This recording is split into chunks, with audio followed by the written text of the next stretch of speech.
name's Jo Dover, and I've been working with victims of terrorism since 1998. Most people would expect that if you've been affected by terrorism, your life is ruined, it's over, and I think what I've learned over the years is that many people, not only do they survive what happened, but they actually go on to do some amazing things. They don't just recover, they don't just build their resilience and go back to normal. Some people really go on to do something amazing with their experience. It's made them stronger.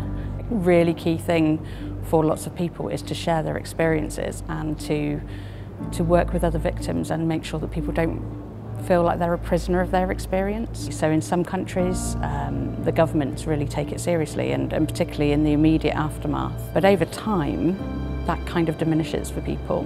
And even here in New York, after 9/11, I think people now would be thinking, well, it's 16 years on, what's the big deal, or aren't you better now? And I think that's a really key thing that most people I've worked with really struggle with, because actually these things stay with them forever. In terms of assistance, it's quite common for the authorities to provide things for the first couple of years, maybe, in some cases longer. But for some people, they get on with their day-to-day lives, and actually it's later, much later, that they realise that they've been impacted. And at that point, most of the support is gone. But I think that government needs to be looking after people. All of our governments do. But they need to have some kind of place that people could go whenever it is that they need the help, even if it's 2 weeks afterwards, or 10 years down the line, or 20 years down the line.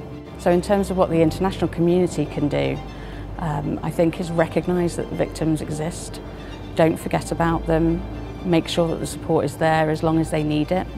Also, you should recognise the contribution that victims can make. It's really powerful to see how they can change people's lives. There's a lot of positivity that can come out of something so awful. In terms of the victims and survivors themselves, my message would be, you're not alone with this. There are other people who understand, who know what you're going through, who can help, and you can actually make a really big difference in other people's lives as well as your own.